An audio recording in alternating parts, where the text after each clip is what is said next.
Picture this: Willow Grove Estates, one of those cookie-cutter suburbs outside Orlando, where every lawn is exactly 2.5 inches tall, and the American flag is only allowed on Tuesdays if the HOA says so. On the surface, it's paradise. Kids on bikes, retirees walking poodles, the whole postcard dream. But underneath, a web of rules tighter than a cheap lawnmower belt, all enforced by one woman who treated the neighborhood like her personal kingdom. Karen Voss, president of the Willow Grove Homeowners Association for 6 glorious, terrifying years. She had that perfect Karen starter pack, frosted blonde hair flipped just so, a voice that could slice through double-pane windows, and a smile that said, "I'm only doing this for the community," while her eyes screamed, "Cross me, and I'll lean your house." Karen didn't just enforce covenants. She weaponized them. Mailbox flags too patriotic? $50 fine. Grass a millimeter too long? Warning letter. But her own backyard? A jungle of plastic pink flamingos and a private pergola built without permits because, well, she was the board. I moved in 5 months before everything detonated. Just another homeowner trying to escape city rent, working remote compliance gigs from my home office. I noticed Ethan Brooks almost immediately, not because he was loud, but because he was the opposite. The guy could walk past a block party without earning a single head nod. Mid-40s, plain polo, always carrying a battered leather satchel like it contained state secrets. He never complained about the fines the rest of us bitched about in the group chat. He just paid them. Quietly. Methodically. Like a man who'd seen worse messes and knew how to make them disappear. Nobody paid Ethan any mind until the quarterly financial packet landed in everyone's mailbox. That's when the first crack appeared. Page 7, under Vendor Services, Landscaping and Pool Maintenance. 2 identical invoices from Evergreen Elite Solutions, $38,200 each, dated 2 weeks apart. Same P.O. box in Ocala. Same vague description. Strategic community enhancement. But the pool still looked like it had been hit by a Category 3 hurricane, and the common area grass? Still patchy. At the next board meeting in the community center, fluorescent lights buzzing, folding chairs squeaking, Ethan raised his hand. Calm as a Sunday sermon. There's a discrepancy in the Q2 landscaping payments. Looks like a duplicated wire transfer to Evergreen Elite. Karen didn't even let him finish. She leaned into the mic like a game show host about to drop the zinger, that teeth-grinding laugh echoing off the cinderblock walls. "Oh my gosh, Ethan, are we still on this little audit hobby of yours? Sweetie, at some point it stops being civic duty and starts being, well, a cry for attention. Maybe take up golf? Or bird watching? Get a life, honey." The room chuckled. Not big belly laughs, just a polite, nervous kind that told you exactly who signed the checks. Her husband Chad, board treasurer, naturally gave that tight closed-mouth snort that meant my wife's got teeth. The rest of the board nodded like bobbleheads. Ethan just closed his folder, clicked his pen once, and folded his hands. But I caught his eyes. Something shifted behind them, like a switch flipping from fix it to document everything. The rest of us went back to our lives, complaining about the new no chalk on sidewalks rule, paying our monthly dues like good little sheep. But Ethan started moving different.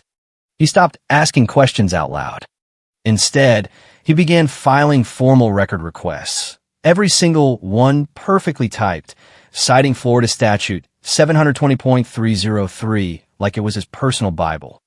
Public documents, bank statements, vendor contracts. All legal. All quiet. Most times he came back with the folders still under his arm, lips pressed tight. One evening I saw him outside the clubhouse, staring at a printout of payment approvals. 3 new vendor IDs, all tied to consulting services. Tier 2 had the same routing numbers, same transaction sizes, identical invoice language. Strategic external alignment. "What's Tier 2? I asked, pretending to check my mail. He didn't answer right away. Just stared at the paper a second longer, then folded it twice and slid it into his satchel. That week I overheard him on a call with the county clerk, polite, patient, asking for the exact same records Karen had misplaced twice already. He wasn't raging. He wasn't storming. He was building. Every day, he got quieter and Karen got louder. More meetings, more buzzwords, vendor velocity metrics, community optimization initiatives. She strutted around explaining how she was streamlining redundancies by outsourcing everything to specialist groups. Groups with no websites, no Florida business listings, just P.O. boxes in places like Tulsa and a suspiciously sunny address in the Caymans. Ethan brought it gently to the board once. No vendor trail on the back end. No tax IDs either. Karen's response? That dentist smile through Novocaine. Ethan, darling, you're overcomplicating things. Chad has approval authority. Focus on the documentation you do control like your own yard. The room tittered. He just nodded once and walked out. That was the day the black folder appeared. A soft-sided document case that never left his side. He started wearing blazers again. Not for show, just for the inside pocket that now held the thing he was building. I asked him one night, after a late records review, "What exactly are you holding on to?" He looked out at the empty parking lot where Karen's oversized SUV sat diagonally across two handicap spots. "I'm not paranoid," he said softly. "I'm methodical." Then he walked away. The email was clinical. 4 sentences, 3 attachments, 1 red receipt. Ethan had forwarded his compiled anomaly report, flagged wires, matching metadata across 3 shell vendors, and Karen's own digital approval trail to the state HOA oversight board under the subject line compliance concern, phase 2 threshold breach. He waited 2 days. Then came the meeting invite. 15 minutes, conference room B, legal liaison Marcia H. Marcia wore double pearls and spoke like every word was being recorded for posterity. When Ethan arrived, she didn't offer coffee, didn't ask him to sit, just slid her tablet across the table. "We've reviewed your concern. While your diligence is noted, please remain focused on internal scopes. Strategy level spend is outside your purview." Ethan blinked once. "The vendors are ghosts, Marcia." She smiled like bad news tasted sweet. "Then let the board handle the exorcism, dear." He left without another word. I found him an hour later in the far corner of the mail room. Laptop open, headphones in, spiral notebook beside him with half a page of timestamps and 1 line at the top. "If I disappear, start here." That same week, Karen strutted into the all-hands annual meeting like a politician fresh off a bribery acquittal. It was one of those cringe live streams where residents were expected to clap for PowerPoint slides. Ethan stood in the back, arms folded, no applause. Karen clicked to a slide labeled Legacy Constraints. Now obviously some folks get real twitchy when we innovate. There's always that one neighbor who thinks vendor streamlining is a conspiracy. Don't worry, our job is to help them retire with dignity eventually. The room laughed. Karen beamed. Ethan stared straight ahead, face carved from stone. No one said his name. They didn't have to. After that, Ethan changed. He stopped using the neighborhood Wi-Fi, ran everything through a private hotspot. He coded his own macros for metadata reconciliation, bypassing the HOA portal entirely. I watched him download Zoom backups from past board meetings, trimming only the parts where legal disclaimers had been conveniently forgotten. Most people don't realize Zoom saves raw audio locally if you check the right box. Ethan knew. He'd been checking for months. He started building the archive. Nothing flashy, just nested folders on an encrypted drive labeled "so boring you'd think it belonged to the HOA secretary." Inside, PDFs of every flag transaction, exported logs, line item crosswalks showing identical invoice language between different vendors, and audio. God, the audio. He didn't name files dramatically, just dates and timestamps. One night, I caught a glimpse of the master directory. Redundancy protocol, level 7. I asked what level 7 meant. He said that's how many layers down I had to dig before they stopped pretending. Still no yelling, no righteous speeches. Just more layering, like an insurance policy wrapped in Kevlar, wrapped in salt and fire. And every time Karen paraded through the streets in her golf cart yelling about innovation ambush or handing out new rule pamphlets, Ethan just watched. Silent. Absorbing. Once she barged into a block party holding a megaphone, screaming about unauthorized political signage. Ethan didn't flinch. He just clicked save, shut his screen, and walked away. It was like watching a slow chemical reaction. Looks inert right until it explodes. Security logs started showing printouts at odd hours. Quiet nights when Ethan would be the only one in the clubhouse business center, scanning badge histories, printing access logs, building something no one else understood yet. I asked him again, why redundancy?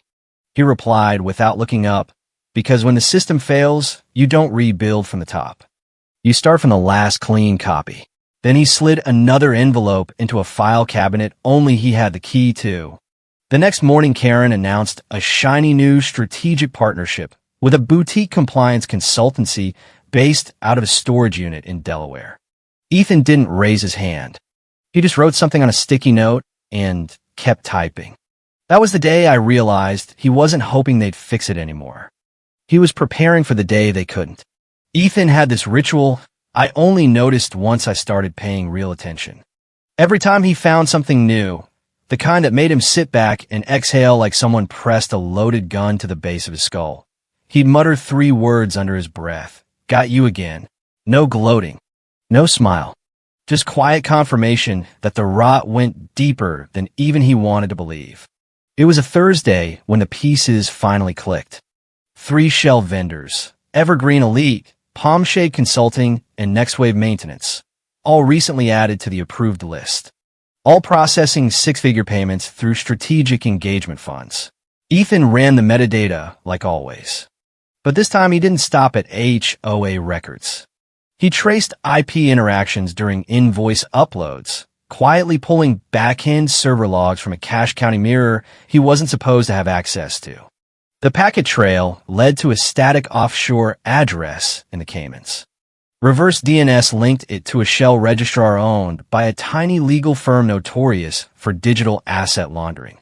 The registered user, Jacob L. Rollins. Ethan's screen froze. For the first time in weeks, his face actually changed, disbelief mixed with grim satisfaction. Karen's nephew, he said flatly.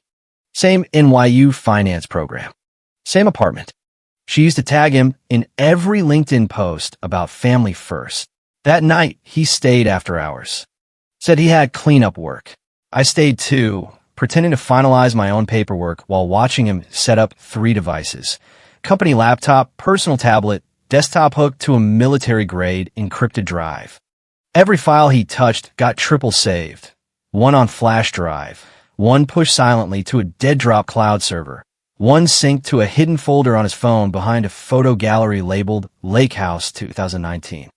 He didn't flinch when the screen went black and a Zoom recording began to play. Audio only. Grainy. 2 voices laughing over whiskey glass clinks. Karen and her nephew Jacob. Timestamp. 10:43 p.m., 2 weeks after the first flagged wire. Karen's voice cut through first, syrupy sweet. Push it through, Jake. Keep it under the 100K threshold. No one's watching. Jacob laughed too loud. That's the beauty of having these nosy residents buried in their rule books. They'll scream into a folder and file it under Q4 complaints. Karen replied, if that Brooks guy catches on, just gaslight him. Say he's overthinking again. They both laughed, slow, relaxed, confident they'd outmaneuvered the whole neighborhood. I turned toward Ethan expecting rage. He was completely still, 1 hand on the desk, the other on his flash drive. He waited until the file ended, then clicked save, tagged it Greenlight01, and dropped it into a folder marked Annual Meeting Readiness, Level 7. He sat like that for a while. Eventually, he pulled out his phone and made a call. His wife answered on speaker for half a second. Is it time? She asked softly. Ethan exhaled. Not yet. I need them to ask. She paused. You always wait. Just don't wait until they take it from you. He ended the call and backed up the file again. That weekend, he came in on Sunday. No lights, no noise. I passed the clubhouse once and saw him through the glass. staring at a giant wall of printed ledgers and maps pinned across the whiteboard. Push pins, strings, transaction codes. A single photo of Karen and Jacob holding champagne glasses in front of yacht, captioned in Ethan's sharp block letters. When you find the source, stop pulling. Start recording. He didn't ask for help. He didn't need it. Whatever he was building wasn't for us. It was for whoever thought they could bury him and still walk away clean. It happened during the annual HOA meeting, Q3 closeout. The final financial reconciliations had already been posted online, normally a sleepy formality. But Ethan always rechecked. Always.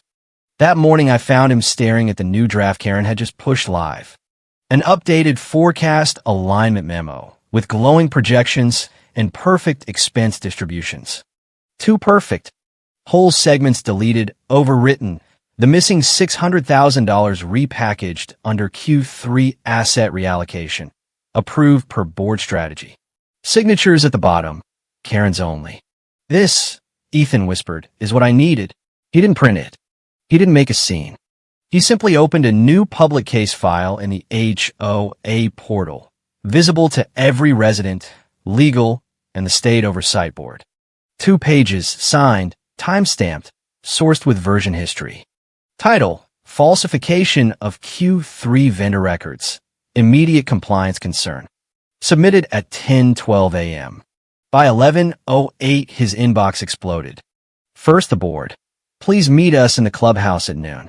Then legal. Review session required 1:15 p.m. Last, Karen's personal email. Availability requested for closed session. End of day. He went to all 3. I don't know exactly what was said behind closed doors, but when he emerged, his face was granite. From what leaked later, the board opened with scripted lines about tone and unilateral escalation. They praised Karen's leadership style and mentioned Ethan's difficulty adapting to collaborative environments. Legal was colder, citing covenant language about malicious inference and unsanctioned duplication. At one point, someone allegedly leaned in and asked, "Do you believe you're the only one who understands integrity, Mr. Brooks?" By the time he walked into Karen's closed session, they were already mid-spin. Karen didn't sit. She paced, blamed resident overreach, called his filing aggressive, and accused him of creating a hostile community environment through bureaucratic sabotage. Chad was conveniently absent, but his fingerprints were everywhere. Then came the line meant to land like a knife. You've made some powerful people uncomfortable. So here's what's going to happen. You're going to walk into that annual meeting Friday and apologize to Karen publicly, or we'll start foreclosure proceedings on your property for repeated covenant violations. Ethan didn't argue. He just tilted his head slightly, like he was reading the last sentence of a novel he'd been trudging through for months. "I'll be ready," he said. Then he stood, buttoned his blazer, and walked out. I met him in the parking lot. He unlocked his car, placed his satchel gently in the trunk, then leaned against the door staring at nothing. "What are you going to do?" I finally asked. He pulled out his phone, swiped once, and turned the screen toward me. A single file highlighted, Final Tripwire V1 DeWine MP4. "I gave them every chance," he said quietly. "They picked their moment." He paused. "Now I'll pick mine." That evening he printed something. Just 1 page. I never saw it. He folded it once and slid it into his inside blazer pocket. Friday couldn't come fast enough. The annual meeting room was colder than usual. Crisp, premeditated chill. Full board present, every folding chair filled, live stream cameras rolling for the whole neighborhood to watch. Karen sat dead center, legs crossed, smirk locked in place like it was surgically stapled. She opened with her usual, "Let's be efficient," voice oozing artificial calm. "Mr. Brooks, this is your opportunity to clear the air. You've caused confusion, disrupted alignment, and jeopardized community trust. Apologize or face the consequences." Ethan didn't flinch. He stood up slowly, like gravity worked different for him. Walked past the table, stopped at the projector hub. "I'd like to submit one item before I go," he said. Karen gave a theatrical sigh. "Ethan, this isn't." But he was already plugging in his phone. One cable, one tap.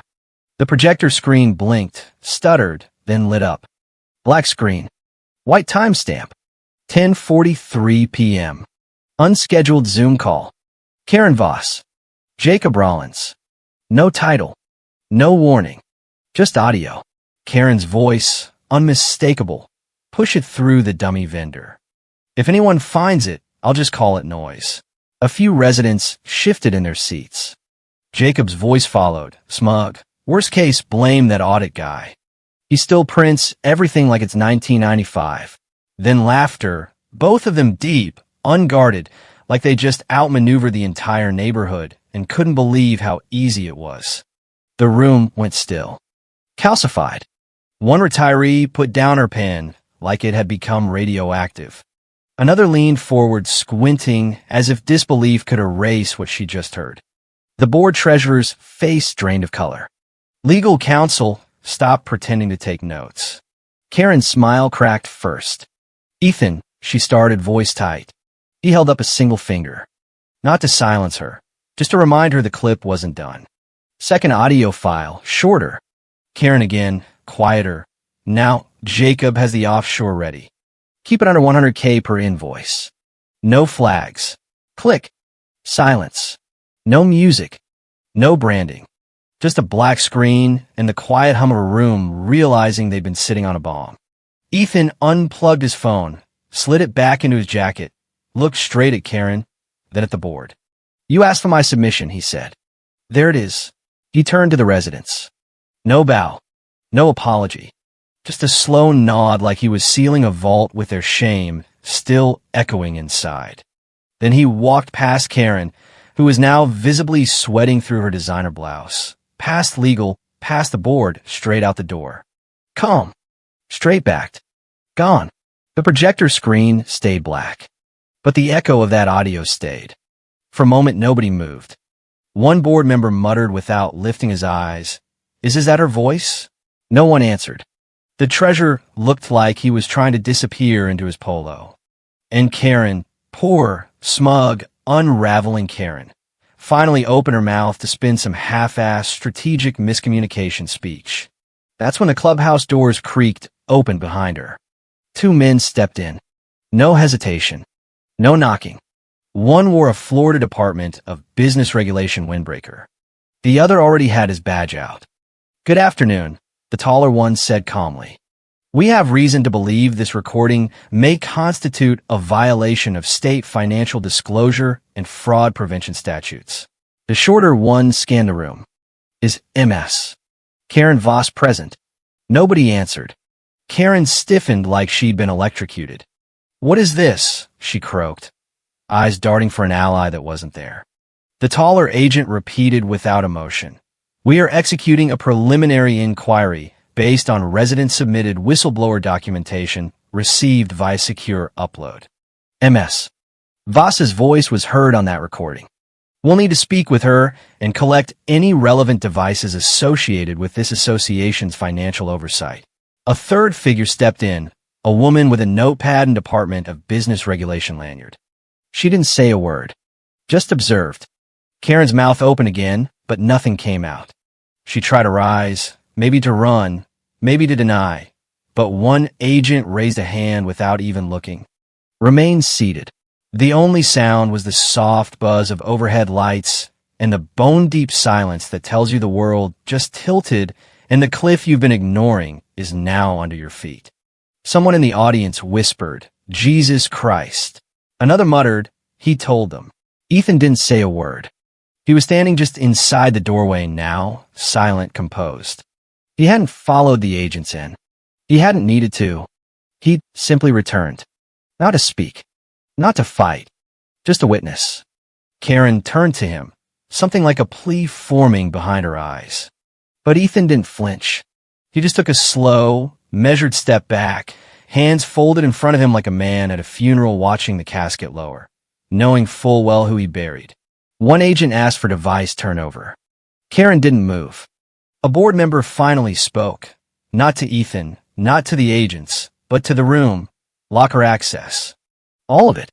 Right now, the secretary jolted into motion. Chaos had begun. But Ethan just turned and walked away. The next morning, Karen's parking spot was empty. The clubhouse president reserved sign already had a fine sticker on it. There was no official announcement, just a community-wide email titled Leadership Transition Session and a cold line in the HOA portal. Effective immediately, Karen Voss and associated board members are on indefinite administrative leave pending regulatory review. The walls started bleeding quiet panic.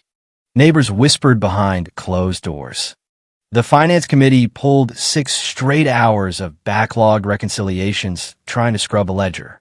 Legal booked emergency calls with a white-collar crisis firm. And across the entire neighborhood, the group chat slowed like everyone suddenly realized the audit trail had teeth. Then came the knock. Ethan was home. Not celebrating.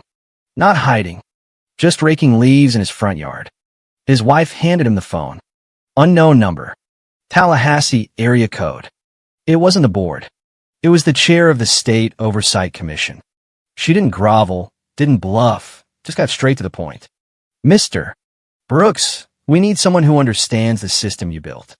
Someone who can help us rebuild trust with regulators, with residents, with the state. We'd like you to serve as interim compliance advisor during the transition. He was quiet for a moment, not out of indecision, but because she hadn't realized the real decision had already been made. Ma'am, he said calmly, I didn't do this to stay. I did this so no one else has to. A beat of silence. I'm done. And that was it. No dramatic speech. No counteroffer. Just a leaf rake resting against the porch and a man who'd already written his final line. After the call, he walked inside and pulled open the drawer where he'd kept the last drive. He held a moment. The final backup, untouched, still sealed in its envelope. Then he placed it into a fireproof box marked Personal Archive and pushed it all the way to the back of the closet. It wasn't a trophy. It was a record. A memory of what happens when no one else stands up until someone finally does. Back at the clubhouse, chaos turned surgical. Compliance teams were restructured. The state launched a forensic deep dive into every strategic vendor Karen had touched. The consulting firm Jacob fronted went offline overnight. The Department of Business Regulation requested mirror images of every server between Q2 and Q4. Someone in legal leaked that the investigation now included foreign banking violations. The neighborhood kept moving. The machine ground forward. But Ethan was gone. No Facebook post. No victory lap. No farewell email. Just a man with clean hands, a quiet mind, and no interest in staying for the applause. He didn't want power. He wanted proof. And now everyone had it. 6 weeks later, the dust hadn't settled, so much as drifted into every corner. Local news ran tight-lipped headlines like Whistleblower Triggers HOA Audit Halt, State Probe Ongoing and Anonymous Compliance Breach. No names. No photos. Just enough legal fog to imply disaster without tipping off the body count. Internally, they were still spinning. New ethics protocols, a 2-day compliance retreat in Tampa, empty messages from a new interim president promising transparency and healing. But outside that fishbowl, Ethan was a ghost again. Just the way he liked it. That morning, he drove himself to a quiet county building with cracked pavement and flickering lights, the kind of place people go to file zoning disputes or change their name. He stood in line behind a man disputing a dog license fee and a woman requesting her late father's will. When it was his turn, he slid a single sheet of paper across the counter. A notarized letter, stamped, signed, filed under his actual name. Subject line, Confirmation of Evidence Submission, Compliance Archive Ref, RDL 7 Final. No press release. No legal entourage. Just a file that now sat quietly in the hands of public record, independent of any HOA server, any private NDA, any internal shredding protocol. It was fact now. Untouchable. He thanked the clerk, walked out, never looked back. Back home, the sky was overcast, the kind of gray that never quite storms but never clears either. In his home office, Ethan opened the drawer he hadn't touched since the day everything tipped. The lock clicked with a dull snap. Inside, the last flash drive, still sealed, still intact. He held it for a second, studying the edges like it might tell him something new. Then he pulled an envelope from the drawer, one he'd labeled weeks earlier in plain black Sharpie. If they ever ask. He slipped the drive inside, sealed it, taped it once, twice, then slid the whole thing into the box labeled Personal Archives Do Not Destroy. No ceremony. No second guess. He didn't need it anymore. But he wanted them to know it had existed. He rose, stretched his back, poured himself a glass of water. Not whiskey, not wine, just water, like a man who didn't need a vice to wash down victory. On the far shelf sat the only physical memento he'd kept from the whole mess. A single sheet of paper from that final meeting. The official minutes, printed and highlighted in yellow. The line he'd circled was the very last entry. Meeting adjourned at 11:47 a.m. After resident compliance presentation triggered clause 720.303, immediate state disclosure mandate. That was the moment the room stopped pretending. The moment the system, however late, however reluctantly, was forced to listen.